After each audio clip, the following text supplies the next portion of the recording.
Pemirsa, KONI Aceh Besar menyerahkan bonus kepada 10 atlet serta 3 pelatih yang berprestasi pada tahun 2017.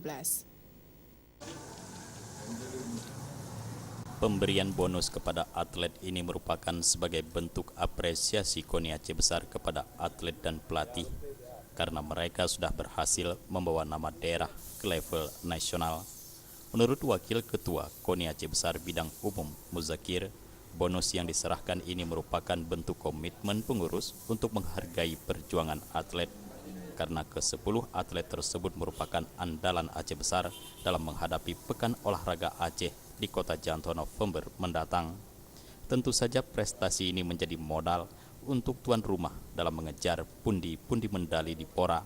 Apalagi KONI berkeinginan agar Aceh Besar sukses dalam prestasi serta sukses sebagai penyelenggara.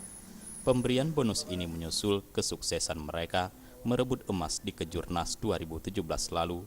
Bahkan lifter Aceh Besar M. Zil Ilmi sukses meraih 3 emas dalam Kejurnas angkat besi di Riau.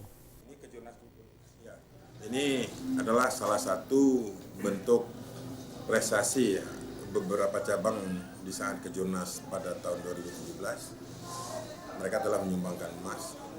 Ya, ini salah satu tolak ukur bahwa cabang-cabang sangat antusias.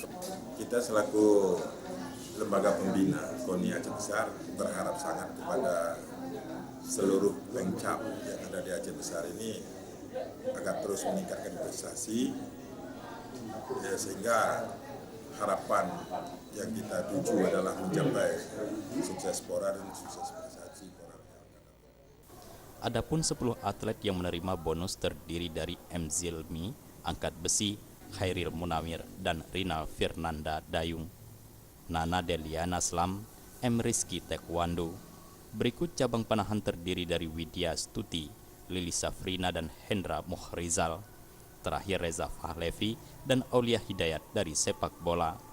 Bendahara Umum KONI Aceh Besar Zulkiram Hasan Basri mengatakan, kecuali atlet, KONI Aceh Besar juga menyerahkan bonus kepada pelatih angkat besi Effendi Eria dan Dasarno Suheri untuk cabang dayung. Diharapkan bonus ini dapat bermanfaat dan mampu meningkatkan prestasi mereka, terutama menjelang Pora di Aceh Besar. Jufrizal dan Faisal, Aceh TV.